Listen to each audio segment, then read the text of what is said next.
This is Opera, el nacimiento de la ópera. Conocer la ópera, de la tragedia griega a l'Orfeo de Monteverdi. Comenzamos nuestro recorrido por la historia de la ópera, uno de los géneros musicales más antiguos, remontándonos a los orígenes mismos del fenómeno, de la tragedia griega al estreno de la considerada primera ópera, l'Orfeo de Monteverdi. Es posible que muchos de ustedes hayan leído que la ópera nace hacia finales del siglo XVI, con la aparición de la Camerata Florentina y Jacopo Peri. Pero lo cierto es que antes de llegar a su forma más pura en torno al 1650, la ópera existió en forma impura, bajo otros nombres y aspectos, y fue creciendo y desarrollándose en el tiempo hasta tomar la forma por la que hoy en día es universalmente conocida. Así, así las cosas, la primera parada de nuestro viaje será la Grecia arcaica, cuna del teatro y del drama musical en torno al siglo VI antes de la era común. Si entendemos que toda ópera no es otra cosa que una representación escénica constituida por el canto, la música y el teatro, no es difícil intuir la conexión entre el teatro griego, ah, la conexión que el teatro griego tendría con la ópera actual. En la antigua Grecia, las primeras manifestaciones teatrales surgen en Atenas, como evolución de los festivales religiosos y festividades populares, las cuales se dramatizan y transforman con el tiempo en piezas u obras. Se representaban en espacios circulares al aire libre, los primeros teatros, estipulando la división tradicional del espacio, escenario y platea, y del factor humano, público y actores. Estas primeras representaciones combinan las diferentes artes, danza, música y teatro, en un todo que satisface intensamente el apetito estético de los asistentes. Buena parte, ah, la comedia del arte italiana, con sus famosos personajes como Arlequín o Colombina, influirá en los personajes de las primeras óperas. Buena parte del drama griego es reservado al coro, como todo un personaje en sí mismo. El coro proporcionaba una reflexión conducida de lo que podía verse en escena y funcionaba como el alter ego del propio público. Los paralelismos entre el drama griego y la ópera resultan así evidentes. Por una parte, la división en recitativos y arias de la ópera se corresponde con la combinación de recitado y canto de la tragedia, respectivamente. Por otra, si los recitativos operísticos y los recitados trágicos sirven para contribuir al avance de la trama. Encontramos que tanto los cantos, corales y monodías del drama griego, como los números corales y las áreas de la ópera funcionan de manera similar en la evocación de los estados psicológicos y emocionales de los personajes.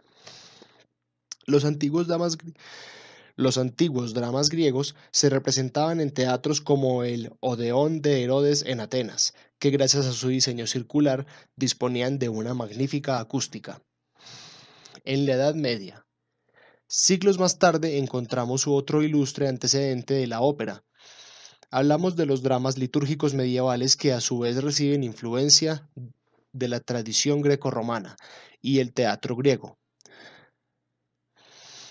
Sabemos que muchos de ellos eran cantados y se interpretaban durante los oficios religiosos, con objeto de fortalecer la fe e instruir al pueblo en la historia sagrada.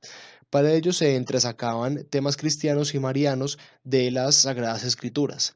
Estos dramas litúrgicos se basaban en los llamados tropos, breves composiciones dramáticas recitadas en latín o cantadas en forma dialogada.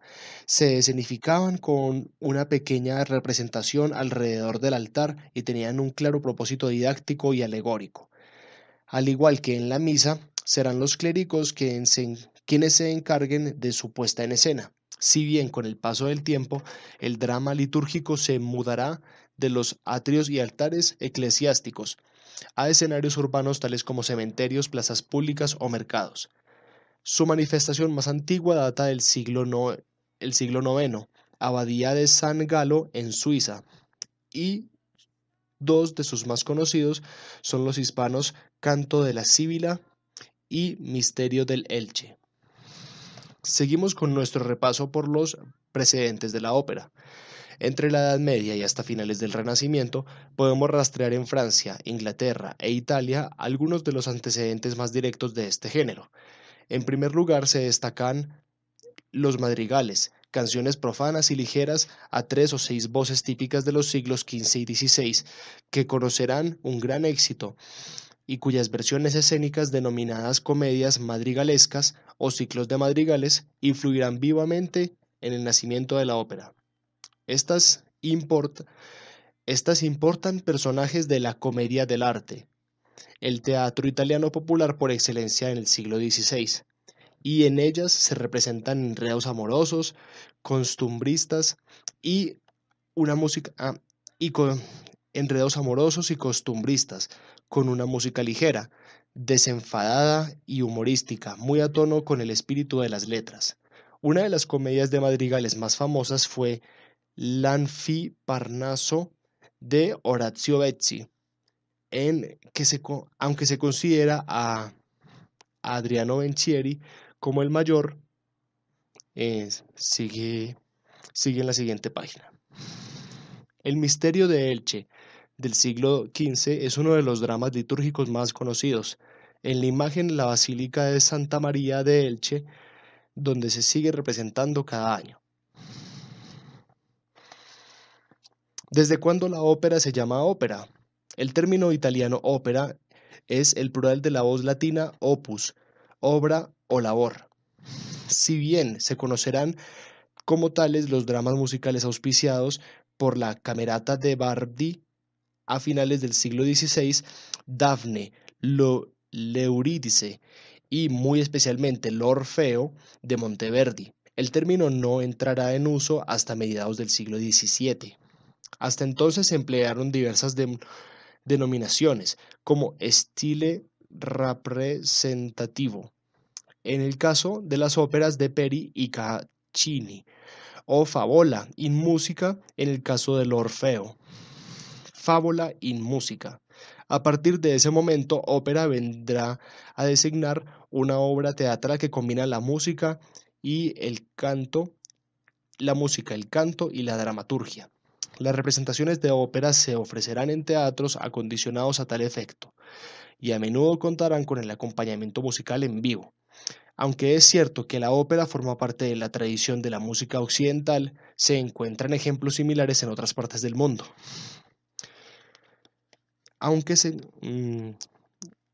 Continuando con el texto anterior, aunque se considera a Adriano Banchieri el mayor impulsor del género. Por otro lado, en Francia, los ballets de cour, ballet cortesanos o de la corte, comprendían poesía, música vocal e instrumental, coreografía y escenografía, y estaban dotados de la estructura de una obra dramática, obertura, entrée o actos y un gran ballet al final.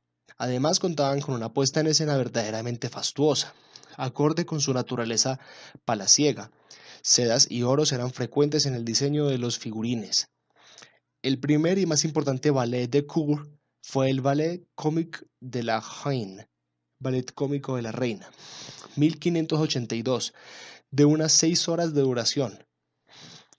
De los primeros teatros de la antigua Grecia hasta la actualidad, los escenarios operísticos han ido evolucionando hasta convertirse en auténticos templos de la música, como la Fenice en Venecia. Pero si en Francia la ópera se va gestando a partir de espectáculos, en Inglaterra lo hace a partir de las masques o mascaradas. Como su nombre indica, se caracterizaban por el uso de máscaras, y del mismo modo de los ballets de cour no eran sino piezas de entretenimiento cortesano, en las que se entrelazaban la música, el teatro, la danza y el canto. De naturaleza alegórica, las masques se urdían a partir de fábulas pastorales y temas mitológicos, y como en el caso de su homólogo francés, eran representados con todo lujo de detalles. Por lo general, Se encargaba a arquitectos de renombre el diseño de la escenografía y el vestuario. Las comedias madrigalescas toman personajes de la comedia del arte, el teatro popular italiano por excelencia del siglo XVI. En la imagen, pintura de la escuela flamenca de una representación de compañía Gelossi. Del mismo modo, también podemos considerar entre los precedentes de la ópera la pastoral italiana. Se trata de una variante del género madrigalístico que bebe de una serie de temas literarios de índole bucólica y campestre, escenas pastoriles y amorosas, cuentos de hadas, temas de fantasía, que más tarde encontrarán acomodo en las primeras óperas italianas. La corte de Ferrara auspició el auge de este género entre los años 1540 y 1570, y muchas de estas pastorales, Il Sacrificio, Aretusa, los Fortunato, se deberán a la pluma de Alfonso dalla Viola. Por último, y también en Italia, cabría destacar los famosos intermezzi, intermedios escénicos, musicales que, como su propio nombre lo indica, se representaban entre los actos de obras dramáticas para entretener a los espectadores. Se caracterizan por unos deslumbrantes efectos escénicos, entre ellos esas nubes esponjosas sobre las que se encaraman los personajes y que hemos visto en películas como Farinelli y El Castrato 1994, figurines coloristas y una combinación de danza y canto. Sus temas lúdicos y fantasiosos beben de temas populares y mitológicos para conseguir el disfrute y entretenimiento del público. Los intermedios del compositor florentino Francesco Cortezia para Il Comodo constituyen el paradigma de esta práctica. A vueltas con Orfeo. El mito de Orfeo, ese músico solitario capaz de comunicarse a través de la lira con los animales de tierra y con las criaturas de ultratumba, ha estado desde siempre muy presente en la ópera. En tiempos renacentistas, una primera atracción por el personaje se debió tanto a su idónea naturaleza musical como a la influencia del drama pastoral, abonado por los personajes clásicos de las Metamorfosis de Ovidio.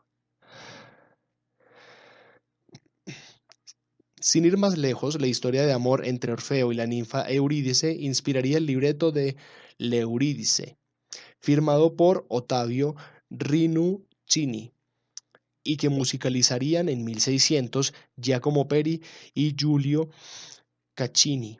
Otros Orfeos de la época fueron Orfeo Dolente, 1616, de Domenico Belli, La Morte d'Orfeo, 1619, Stefano Landi, o el Orpheus und Eurídice, 1638, de Heinrich Schütz. Si bien compositores posteriores como Lully, Gluck, Handel, Liszt, Offenbach o Stravinsky también se dejarían seducir por el mito. Florencia, la cuna de la ópera. No obstante, no sería hasta unas décadas más tarde cuando por fin tenga lugar el fenómeno al que antes aludíamos y que no es otro más que el origen de la ópera. La fecha, entre los años 1570 y 1580. El lugar, Florencia. En esta ciudad italiana, el conde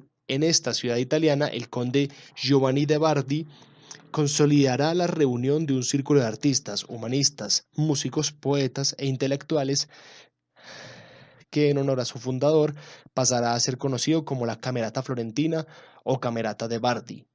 La primera de las reuniones de la Camerata se cree que tuvo lugar en la casa de Bardi en 1573.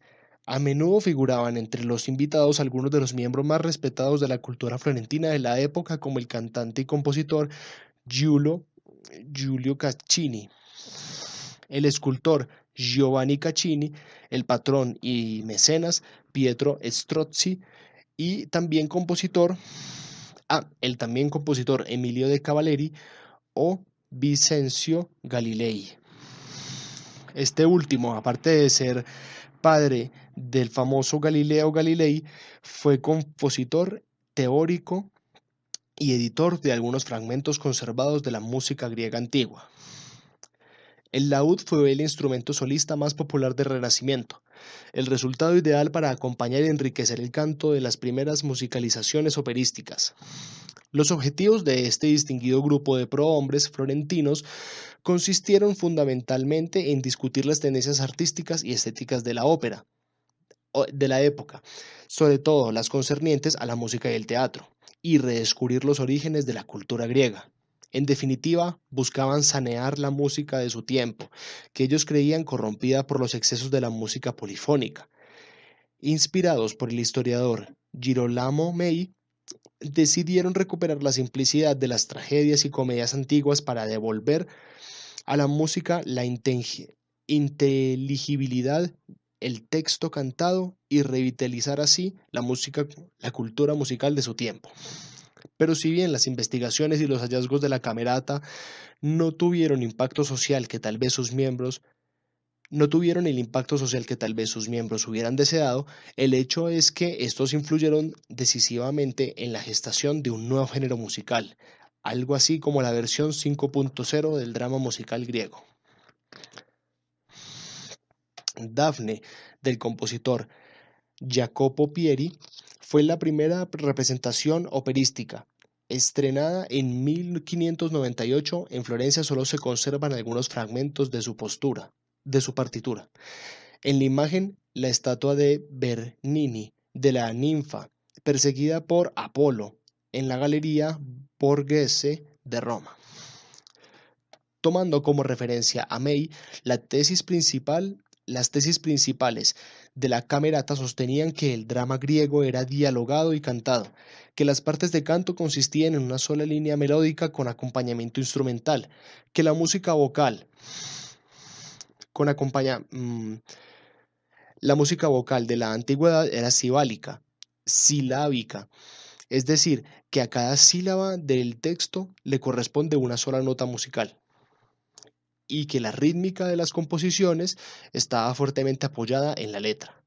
De este modo, las inflexiones de la declamación no distorsionaban la transmisión de un texto cuya comprensión resultaba esencial para interiorizar la emotividad y fuerza psicológica de la historia puesta en música.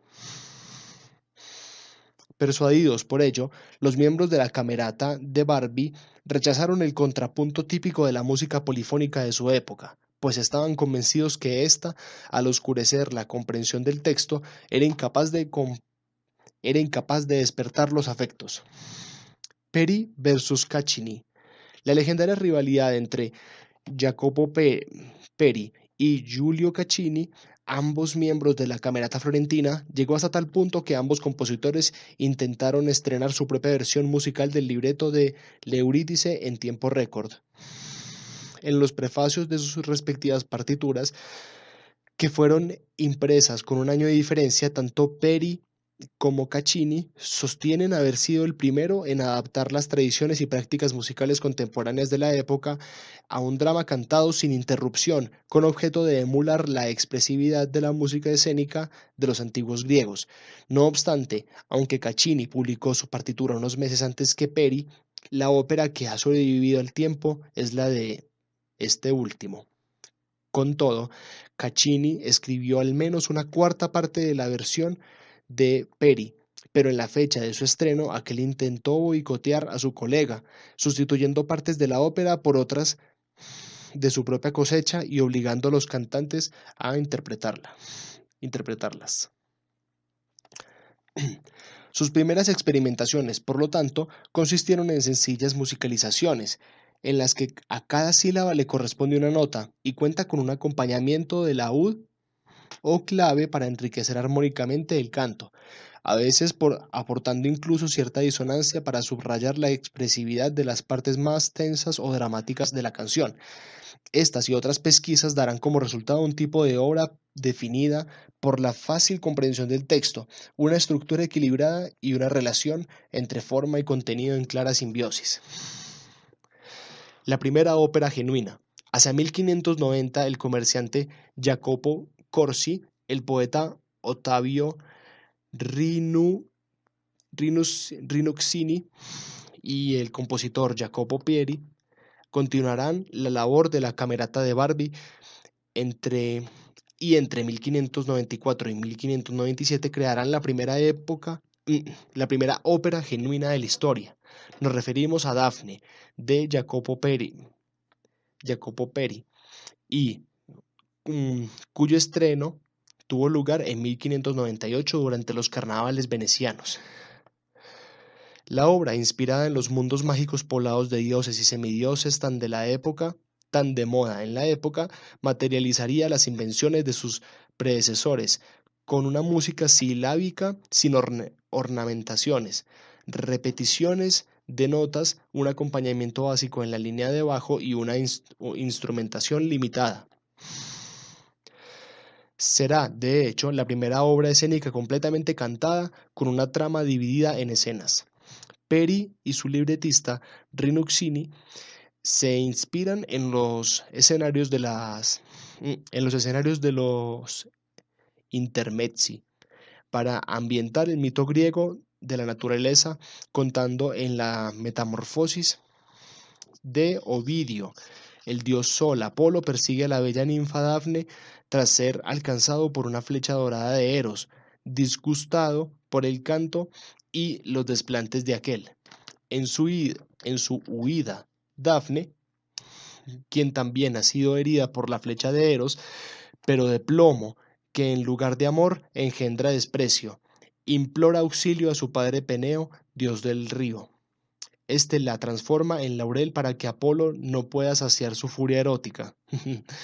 De esta época, lamentablemente, solo ha sobrevivido el libreto y seis fragmentos de la partitura.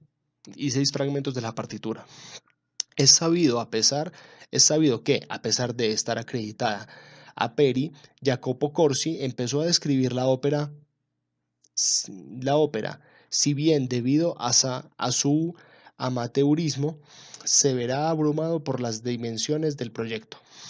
También se sabe que varios fragmentos de la misma se deben al compositor Giulio Caccini, quien se convertiría en rival artístico de Peri.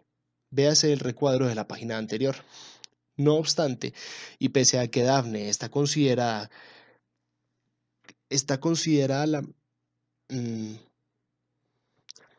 No obstante, y pese a que Dafne está considerada la primera ópera de la historia, serán l'Euridice, compuesta y estrenada 3 años después por el mismo Peri, en colaboración con Caccini, sobre otro libreto de Rinuccini, y la Representazione di Anima e di Corpo de Emilio de Cavalieri, estrenada en Roma en enero de 1600, las más antiguas que se conservan en forma íntegra.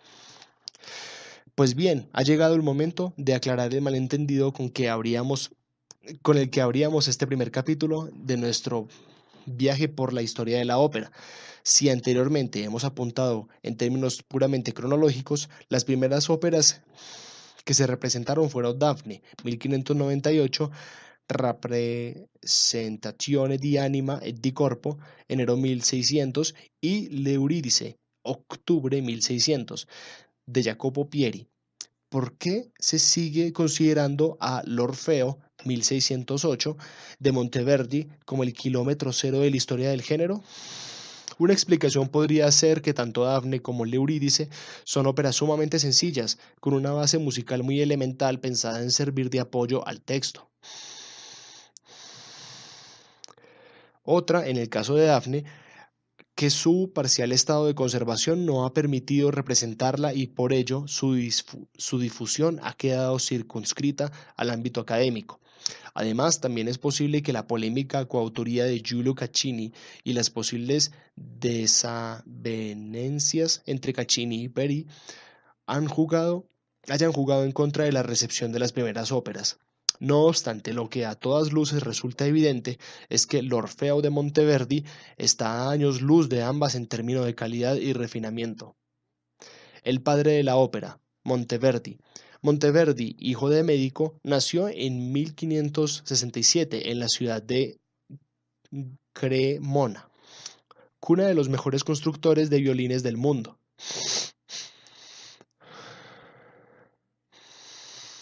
Empezó componiendo madrigales con la convicción de que la música debía conmover al hombre a través de la expresión sentimental más profunda. Tras las distintas evoluciones del drama musical, en 1607 llegó l'Orfeo de Monteverdi, considerada la primera ópera de la historia. Estuvo 16 años al servicio de la corte de Vincenzo I de Gonzaga en Mantua, perfeccionando el género madrigalístico y tocando y cantando música hasta ser nombrado en 1602 compositor oficial de la corte. Al parecer, el compositor asistió al estreno florentino de L'Euridice y tuvo acceso a las partituras de Peri y Caccini. Debido al éxito monumental de la obra de Peri y con ocasión de la boda de su hijo con Margarita de Saboya, el duque de Mantua le encargará a su compositor una fábula in música basada en el mismo mito. Decidido a superar todo lo visto y oído hasta el momento, Monteverdi dio rienda suelta a su genio musical, inspirándose tanto en los exitosos modelos previos de Peri y Caccini como en el controvertido lenguaje armónico de su propio cuño, que anteriormente había empleado en los madrigales. Así que el gran logro de Monteverdi como compositor de óperas fue combinar el cromatismo de sus obras anteriores con el estilo monódico de la escritura vocal desarrollado por la Camerata Florentina. L'Orfeo guarda más que un parecido con l'Euridice.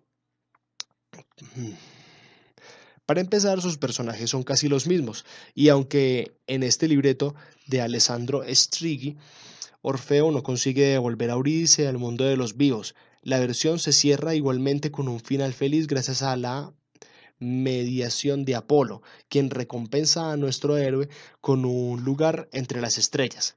Por otro lado, su uso recitativo y el tratamiento musical de los episodios son también muy similares a los de Peri. Pero entre las mejoras introducidas por Monteverdi cabe destacar al menos tres. Por una parte, y resuelto a conseguir que la música fuera una expresión del drama, en l'Orfeo incrementa el papel de la danza y de la música instrumental. Es decir, la música no se limita al mero acompañamiento, sino que debe ser capaz de sugerir por sí misma la acción que se desarrolla en escena. Con este film Monteverdi utilizó una plétora inusual de instrumentos, hasta 40, entre teclados, cuerdas y vientos, asignando específicamente algunos de ellos a ciertas partes de la ópera. Comienzo de recuadro. El primer teatro de la ópera. En Venecia se erigió en 1637 el primer teatro público de ópera de la historia. Fue conocido como el Teatro de San Cassiano o di San Cassiano de Venecia.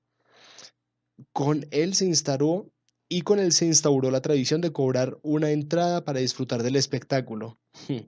La idea se le ocurrió a un empresario que contó con el apoyo de una distinguida familia veneciana. Hasta entonces todos los teatros de Venecia habían sido privados y pertenecían a las familias aristocráticas de la ciudad.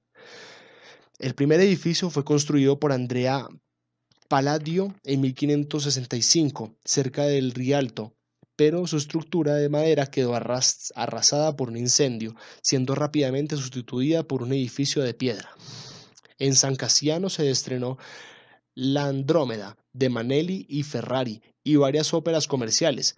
Francesco Cavalli, quien también estrenó óperas en este recinto, fue su director por algún tiempo. Venecia se convertirá en la capital lírica del mundo gracias a su ejemplo en teatros públicos y gracias a su ejemplo los teatros públicos florecerían durante el siglo XVII. Fin del recuadro. Áreas pegadizas. Por otra parte, y dispuesto a captar de manera absoluta la atención del público, Monteverdi hizo valer su experiencia como compositor de madrigales, refinando las áreas de la ópera hasta conseguir melodías tan pegadizas como Rosa de Ciel, que el oyente caza al vuelo, y sofisticando con gran gusto el tejido de canciones, bailes, coros y números musicales que integran la ópera. Así que, en resumen, podría afirmarse que si bien Monteverdi no inventó la rueda con l'Orfeo, sí consiguió perfeccionar el género. El espectacular resultado que pudo disfrutarse por primera vez el 24 de febrero de 1607 en la ciudad de Mantua fue unánimemente aclamado y contribuyó poderosamente a ensalzar l'Orfeo como la primera ópera de todos los tiempos. Aunque al año siguiente, entusiasmado por la recepción del Orfeo, Monteverdi compondrá la Ariana, de la cual solo nos ha llegado el famoso y muy expresivo lamento. Será a partir de 1637, año clave en la historia de la ópera, por erigirse en Venecia el primer teatro de ópera. Véase el recuadro de la izquierda. Cuando Monteverdi alumbre ya con 70 años, toda una nueva serie de brillantes óperas, de las cuales solo conocemos Il ritorno d'Ulisse in Patria, 1641, y L'Incoronazione di Popea, 1642. El compositor Claudio Monteverdi es uno de los autores a quienes debemos el nacimiento de la ópera. Sus restos descansan en la Basílica de Santa María dei Frari en Venecia. Monteverdi fallece en Venecia el 29 de noviembre de 1643, tras celebrarse simultáneamente solemnes exequias en la Catedral de San Marcos y en Santa María dei Frari. Sus restos fueron enterrados en esta última iglesia. En más de un sentido, el fin del padre de la ópera representará un auténtico comienzo, el de toda una nueva manera de sentir la música. Clase de ópera. Estructura de una ópera, actos y escenas. La ópera hereda sus rasgos básicos del teatro, y desde que el teatro es teatro, o sea, desde los tiempos de la Grecia clásica, la acción que se desarrolla desde los escenarios está estructurada narrativamente para situarla en un tiempo y en un espacio. Acto y escena son dos de las divisiones más conocidas en la ópera. Un acto es cada uno de los bloques elementales en que se divide una ópera. Estas piezas, que representan una unidad coherente dentro del desarrollo de la trama, quedan separadas entre sí por una pausa, la caída del telón o por un intermedio.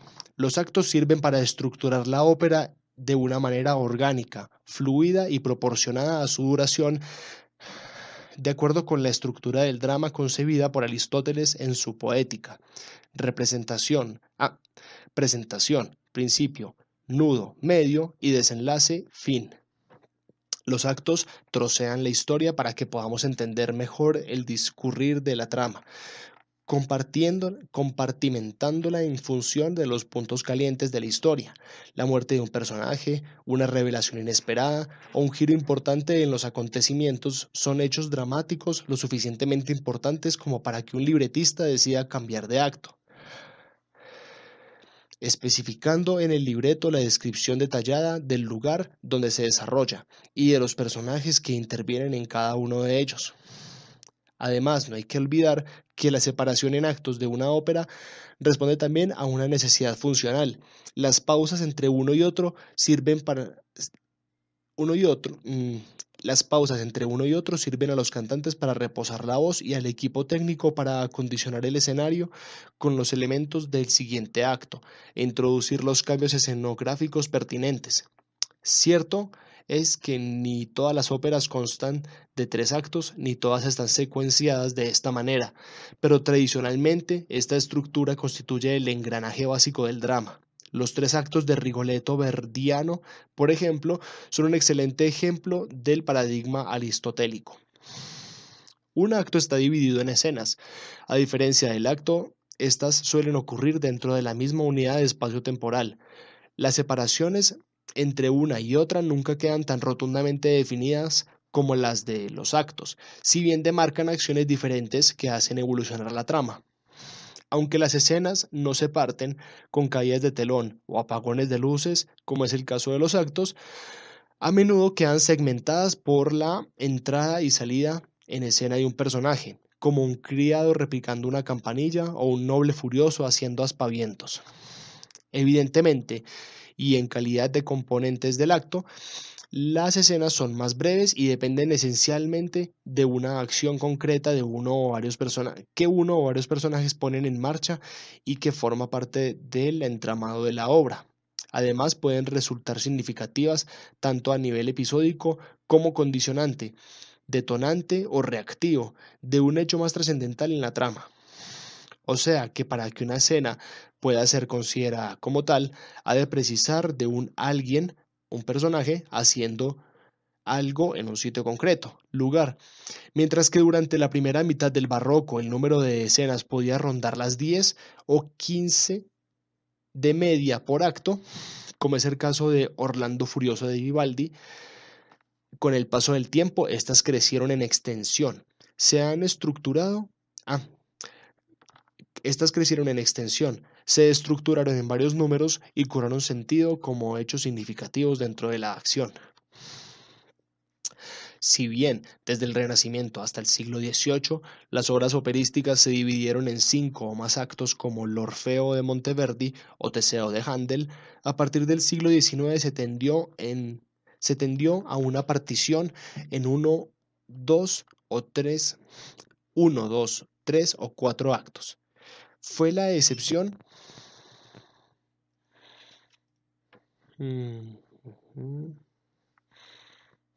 A partir del siglo XIX se tendió a una partición en uno, dos, tres o cuatro actos. Fue una excepción la época romántica.